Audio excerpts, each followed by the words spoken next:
Hello, everybody. Thank you so much for tuning in today. This is the Bodega Cat Book Club Health Edition. And today we're continuing our reading of Never Be Sick Again by Raymond Francis. Raymond Francis. Okay, today we're going to read chapter 5, and this is part 2. All right, let's do it. I'm going to move the camera in just a little bit so you guys can follow. Oops, nope, the other way. If you have your own copy, you could follow that as well.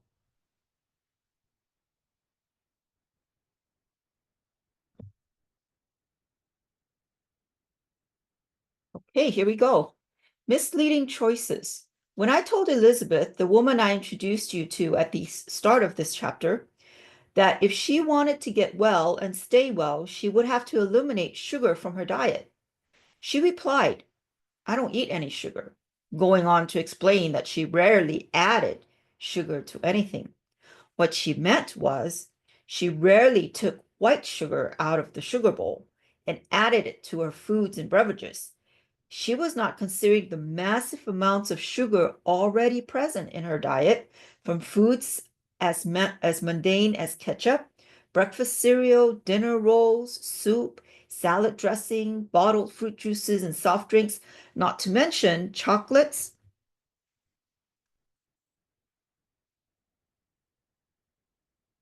ice cream, cookies, pies, cakes, snack foods, and pancake syrup.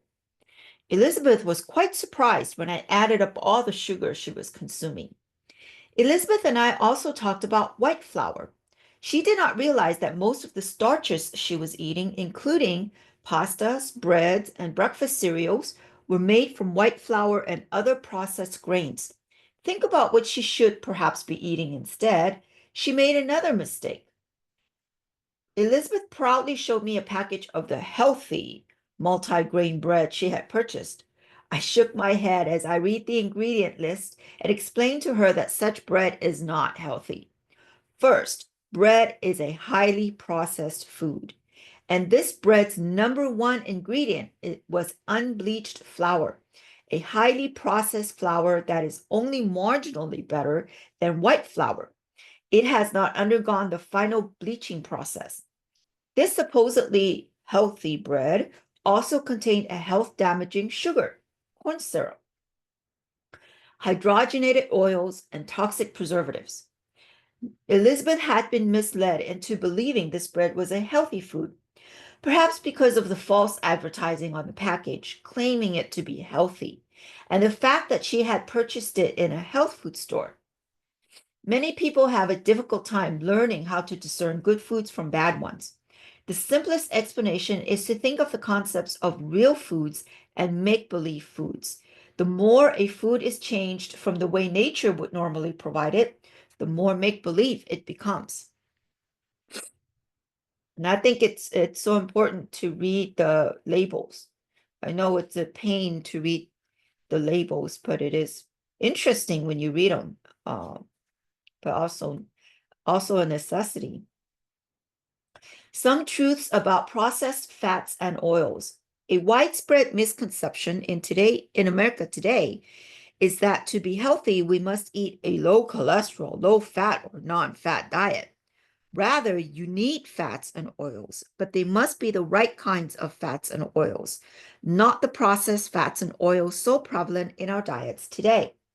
Despite our society's obsession with and fears about fats and oils, these nutrients are an incredibly important part of a healthy diet. Each of the trillions of cells in your body is surrounded by a permeable cell membrane. Fats and oils are the primary building materials used to create those cell membranes. Cell membranes are critically important because all the nutrients your cells need and all the toxic waste products they must eliminate need to pass through it. If you eat the right kinds of fats and oils, your cell membranes properly regulate the passage of materials. Eating the wrong kinds causes your cell membranes to work against you. When your cell membranes are not working correctly, your cells will malfunction, which can manifest into just about any disease you can imagine. Essential fatty acids is the term used to describe the right kind of fats and oils. They are essential because the body needs them but cannot make them. So we must obtain them from food. These essential fatty acid molecules have a specific shape that is critical to the way they work in forming cell membranes, like bricks that fit perfectly together to build cell walls. Chemists use the term cis fatty acids to describe the natural, healthy shape of essential fatty acid molecules. When oils are heated above 392 degrees Fahrenheit, as most supermarket oils are, the cis fatty acid molecules change shape, turning into a different and toxic category of fats called trans fats. The shape of trans fats does not work properly for building cell membranes. These improperly shaped bricks build a cell wall with holes in it. Cell membranes constructed from trans fat become leaky, allowing substances inside cells to leak out and vice versa, and brittle like the shell of an egg rather than the elasticity of a balloon. If cells throughout your body are leaky and brittle, you have a serious problem. Sounds like what is that new thing that they say? Leaky fat or leaky butt, leaky stomach or leaky whatever it was. I don't remember the name now. Because of the way oils are processed, trans fats and other toxins are found in virtually all oils sold in supermarkets and health food stores, including canola, corn, safflower, sunflower, cottonseed, and soybean oils, along with food products containing hydrogenated oils like margarine and vegetable shortenings. Consider the vast numbers of products made with these toxic oils, such as salad dressings, breakfast cereals, crackers, chocolates, candy, potato chips, and dry and fried foods, such as French fries. The solution: eat essential, good fats and avoid hydrogenated and other bad trans fats. More chemistry that is vital to your health. The two most important essential fatty acids are linoleic acid, omega-6 fatty acids, and linolenic acid, omega-3 fatty acids. For good health, these fatty acids must be consumed in sufficient amounts and in the correct balance with each other. It has been estimated, however, that 60% of our population gets too much omega-6 and that up to 95% gets too little omega-3s. This imbalance causes disease. Avoid processed supermarket oils and food products containing them, which perpetuate this imbalance, and supplement with oils combining a healthy balance.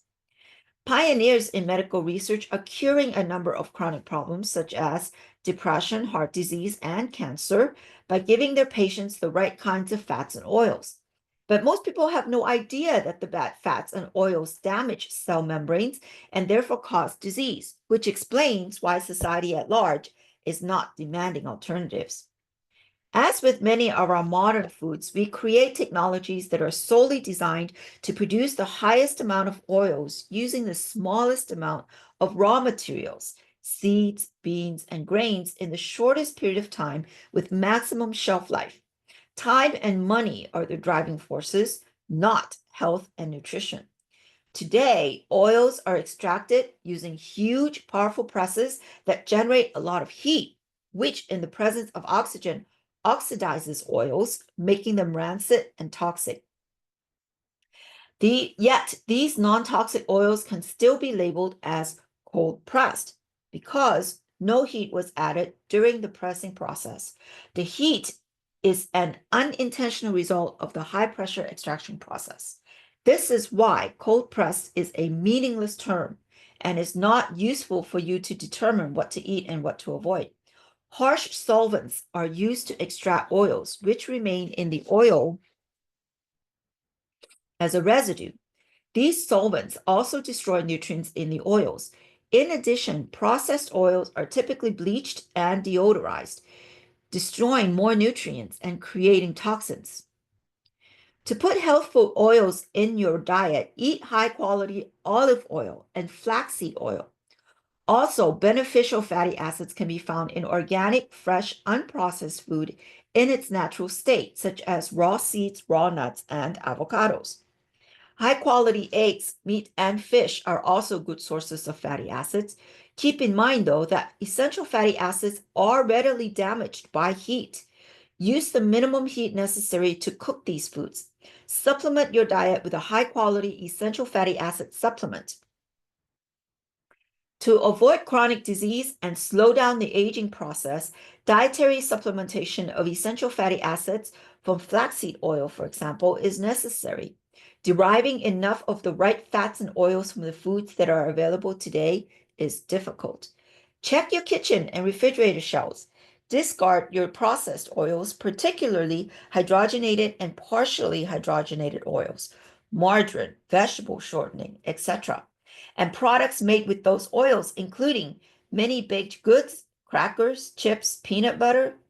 I love peanut butter, and non-dairy creamer. Instead, use primarily high-quality olive oil, organic butter or ghee, and essential fatty acid supplements. See Appendix C for suggestions. Let me take a look at Appendix C. Maybe we can read some of it. If not, I will read that after as we go on through the pages. Oh, okay. All right, let's just go through the highlights, and then when we read the appendixes at the end of the book, then we'll read more in detail. So in terms of the fats and oils, he talked about biryani, olive oil. I've never heard of that before. And then Barlean's flaxseed oil, never heard of that either. Carlson cod liver oil, organic ghee or butter. I buy organic butter unsalted. I usually buy that. Organic butter unsalted. Udo's Choice Perfected Oil Blend. And that's it. So those are the oils that he recommends. We'll read those in detail as we read the end of the book, near the end of the book. Myths about milk. The final failure food on my big four list is one that is usually touted as necessary to good health for adults and children, milk products. There's a reason why they call it the milk cartel. Milk's reputation as a highly nutritious food is undeserved. In reality, modern milk is a highly toxic and allergenic make-believe food. The United States may produce a lot of milk, and the dairy boards may try to convince us to drink lots of milk, but milk does not do a body good. According to pediatrician Russell Bunai, MD, in a 1994 issue of Natural Health, the one single change in the U.S. diet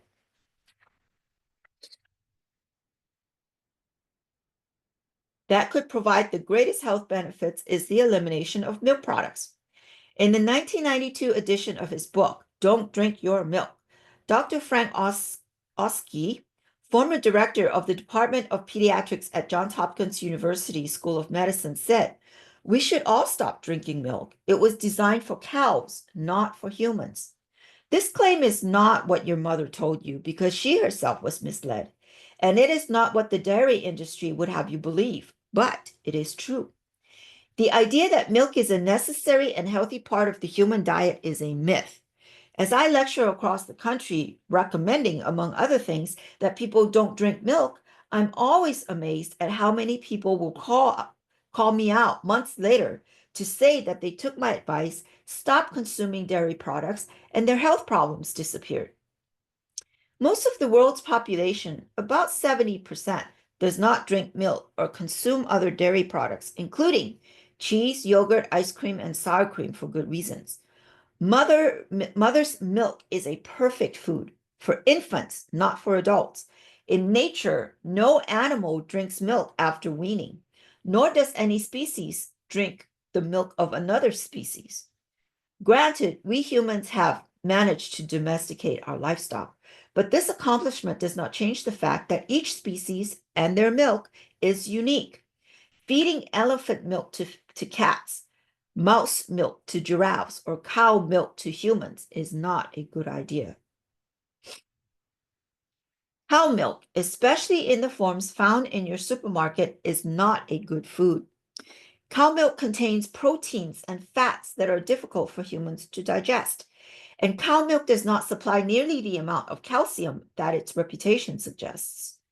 Also, statistics from the World Health Organization show that the countries consuming the most milk products also have the highest rates of osteoporosis, breast cancer, allergies, and diabetes. Actually, milk can deplete nutrients from our bodies, acting as an anti-nutrient, just like sugar and white flour. Metabolizing some of the fats in milk, particularly when the milk is pasteurized and virtually all of it is used up, uses up essential fatty acids, one of our most serious nutritional deficiencies. Of all these reasons, foods containing pasteurized milk fats are at the top of the list of foods to be avoided. Additionally, if pasteurized milk fats are not properly metabolized because of the essential fatty acid deficiency, which most Americans have, then the fat may be deposited in arteries, contributing to cardiovascular diseases. A prime factor contributing to the health problems caused by milk is pasteurization, which is heating, which both destroys nutrients and creates toxins, thereby contributing to each of the two causes of disease. Animals fed pasteurized milk exhibit poor skeletal development, weak bones, osteoporosis, and tooth decay. Cows fed raw milk remain healthy, but cows fed pasteurized milk typically die within 8 weeks. If a cow cannot benefit from pasteurized milk, how can a human? The rest of the story. Upon hearing that they should not drink milk, people invariably ask, how will I be able to get enough calcium if I don't drink milk? My response is, the sun, vitamin D. My response is, how does a cow, a horse, or an elephant get its calcium? They get it from plants, which are rich in all kinds of minerals, including calcium. Dark green vegetables such as broccoli, chard, and kale, I love chard, are rich sources of absorbable calcium. We grew some chard, organic chard in our backyard. Just a side note, we love it. Love it, love it, love it. Cow milk is also rich in calcium, containing about 1,200 milligrams of calcium per quart, while human milk contains about 300 milligrams. However, an infant absorbs far more calcium from a quart of human milk than from a quart of cow milk, even though human milk contains less calcium. Cow milk contains a lot of phosphorus, which prevents calcium absorption. Also, cow milk is low in magnesium, which humans need in order to utilize calcium. In short, your body is not able to use the large amount of calcium present in cow milk. You do not use the calcium, so instead it can build up and form kidney stones, bone spurs, gout, and atherosclerotic plaque. So I wonder if someone presents with kidney stones, if they stop drinking milk, it might not dissolve the stones, but it probably will prevent any more creation of it, I would think. Yeah. Huh. Interesting. Anyways, I digress. Milk robs calcium from bones. The protein in cow milk metabolizes to strong acids, which can be harmful. So instead, the body uses the calcium to neutralize those acids, thereby robbing your bones and other tissues in the process. The United States, with only 4% of the world's population, consumes more dairy foods than the other 96% combined. If milk is really good for our bones, then we should have the strongest bones in the world. Instead, we have one of the highest osteoporosis rates in the world. We are not alone. All other countries with high dairy consumption also have high levels of osteoporosis. A large percentage of the population is allergic to milk and dairy products, regardless of whether they realize it. Allergic reactions tax the immune system and lower resistance to infections and diseases. Milk allergies are the primary cause of ear infection in children. Oh, that's interesting. I didn't know that. Given that constant allergic responses shorten your life and constant use of allergy medications will too, the answer is to avoid things you are allergic to in the first place. For most people, this means avoiding milk products. According to Dr. Oski, at least 50% of all children are allergic to dairy. Milk is harmful to young children for another reason. It may trigger childhood diabetes in genetically susceptible children. More recently, milk has been linked to multiple sclerosis. Milk also causes localized inflammation in an infant's intestines and can result in low-level bleeding and iron deficiency anemia. Because of the problems with allergies, anemia, and diabetes, in 1992, the American Academy of Pediatrics recommended that cow milk not be given to babies during the first year of life because because it damages health. Yet many mothers are not heeding this advice and still feed their children milk, thinking it is healthy. Boy, the brainwashing is pretty deep, isn't it? In September 1992, Benjamin Spock, MD, the famous baby doctor, lent his voice to the growing chorus, warning against the dangers of cow's milk, urging parents to use breast milk exclusively. Breast milk, yes. Cow's milk, no. Infants should be breastfed for at least 1 and preferably for 2 to 3 years. After that, no milk should be consumed. Our hunter-gatherer ancestors nursed their young for an average of 3 years, as compared to modern Americans who nurse for an average of only 3 months. Introduction of infant feeding formulas has had a negative effect on children's health. Breastfed infants are less likely to develop inflammatory bowel disease because they become adults when bottle-fed breastfed infants are less likely to develop inflammatory bowel disease when they become adults than bottle-fed infants. Adults who were breastfed as infants develop fewer allergies throughout life, even among people whose parents had a history of allergies. Coffee, a boost with a big price. In addition to the big 4 failures, one more dietary habit is worth mentioning because of its huge negative impact on health. Drinking coffee. Oh no, I love coffee. Just one cup in the morning, maybe 2. That's it. Organic coffee, organic. Coffee is popular because our society chronically suffers low energy and fatigue. The stimulating effects of coffee are used to get through the day, and they create dependency. This caffeine does not create or sustain long-term energy. It just hypes the system by overstimulating the adrenal glands, which ultimately carries a long-term price. And interesting, adrenal glands are activated in a fight-flight response. So that's an interesting little tidbit there. Caffeine increases the amount of sugar in the blood and provides an energy lift, but it also throws body chemistry out of balance.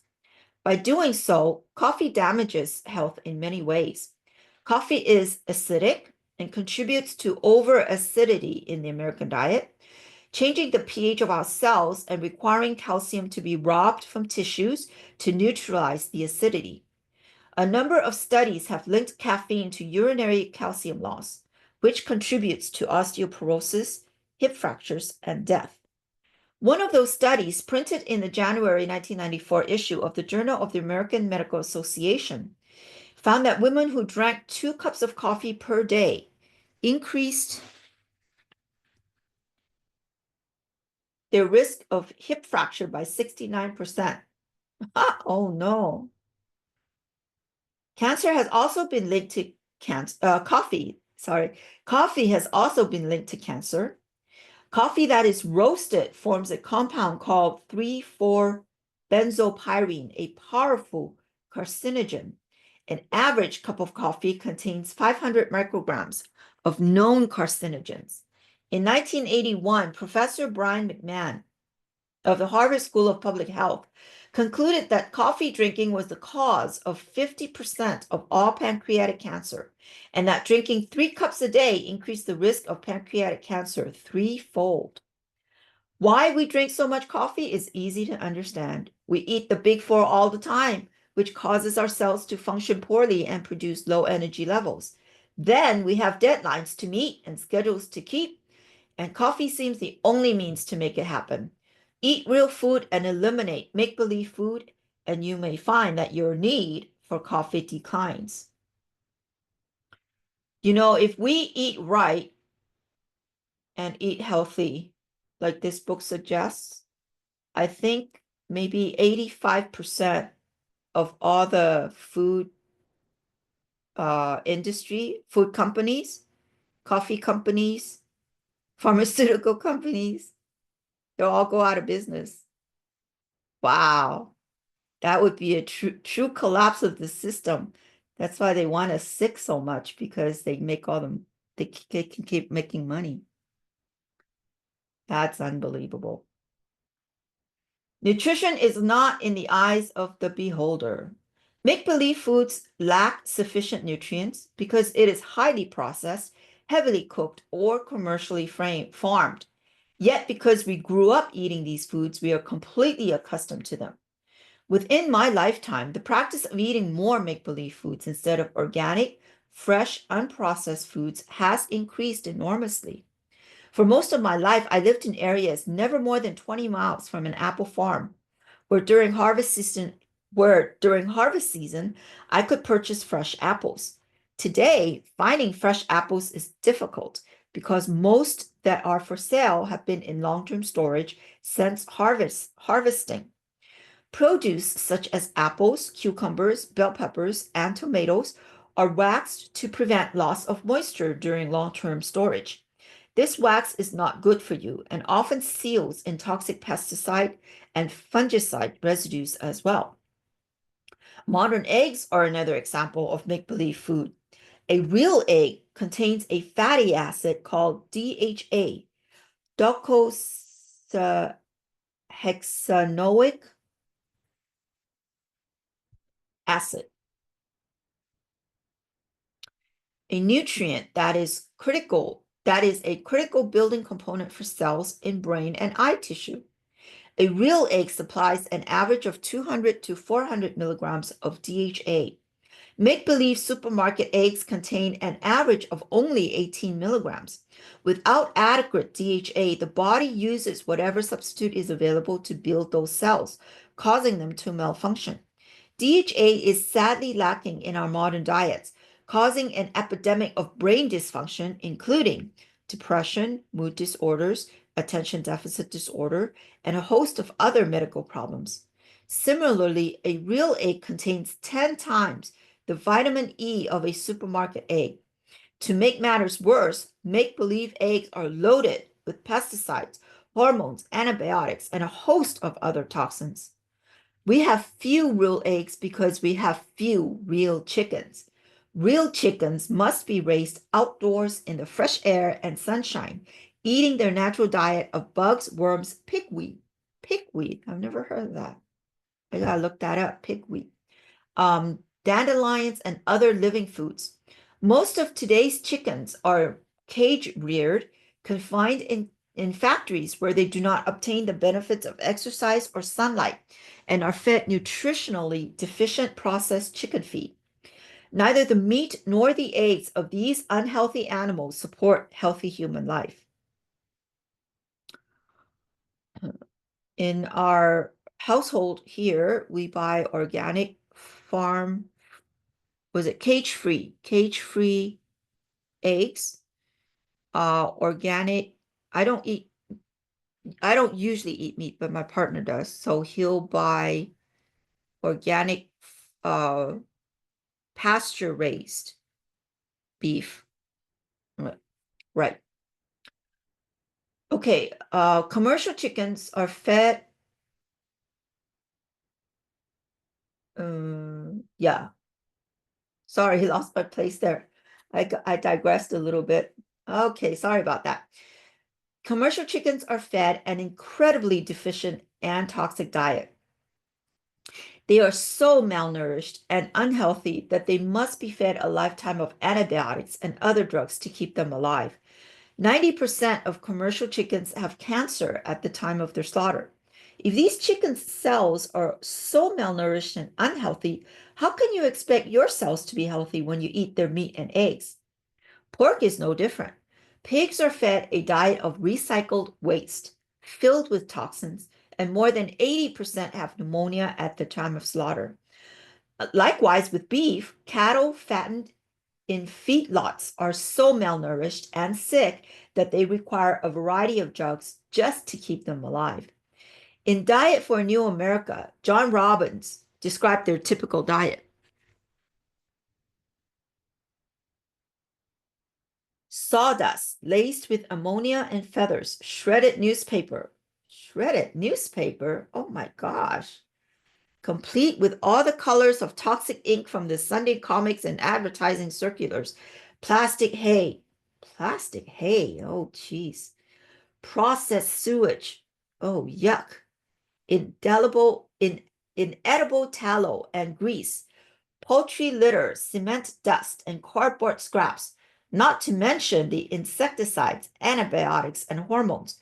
Artificial flavors and aromas are added to trick the poor animals into eating this stuff. Oh, those poor animals. The animals are not the only ones tricked. The consumer is tricked into buying these make-believe foods and into thinking that they contain the nutrients required to support healthy life. Dr. Joseph Beasley in the Kellogg Report wrote that shortchanging nutrients over a period of time is bound to involve human illness, particularly chronic conditions such as today's high technology medicine can't seem to get a handle on. Again and again, well-meaning parents go to the store thinking they're feeding their families fresh, wholesome foods, only to be fooled by the multitude of offerings of deficient make-believe food products.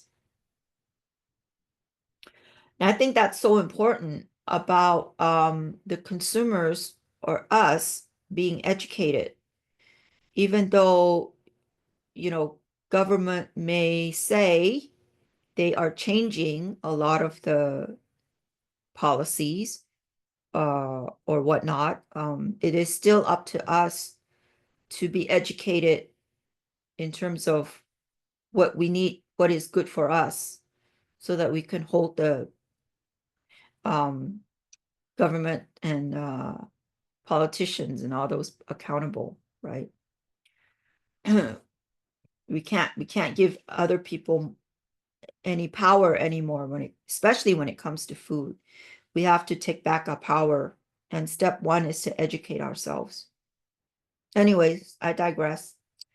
Carl Pfeiffer, PhD, MD, related in mental and elemental nutrients, an experiment at the University of California, Irvine. Healthy rats were fed foods that an average American would purchase in a supermarket. White bread, sugar, eggs, milk, ground beef, cabbage, potatoes, tomatoes, oranges, apples, bananas, and coffee. The rats developed a variety of diseases. Dr. Pfeiffer concluded that if the average American diet could not support the health of rats, then it probably would not do much better for humans. In Diet for a Poisoned Planet, David Steinman describes an experiment in which 4 sets of rats were fed different diets. The first set ate natural foods and drank clean water. Throughout the 3-month experiment, these rats remained alert, calm, and social.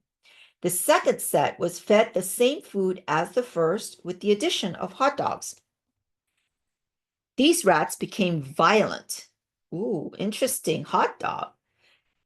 These rats became violent and fought each other aggressively. The third set ate sugar-coated breakfast cereal and drank fruit punch. These rats became nervous, hyperactive, and aimless. The fourth set was fed only sugar donuts and cola. These sugar donuts and cola, I'm thinking of cops, cops and their donuts and coffee. These rats had trouble sleeping, became extremely fearful, and were unable to function as a social unit. The poor nutrition of these foods, not to mention the toxic food additives, had a profound effect on the behavior of these animals. Many children today struggle with hyperactive, antisocial, and even violent behaviors. The time has come to consider how their diet may be causing this behavior. And we will stop here for now. Now it's a very interesting segment. I hope you enjoyed that, and we will continue our reading next week. In the meantime, I hope you guys all have a great day, a great week, and we'll see you next time. Bye bye now.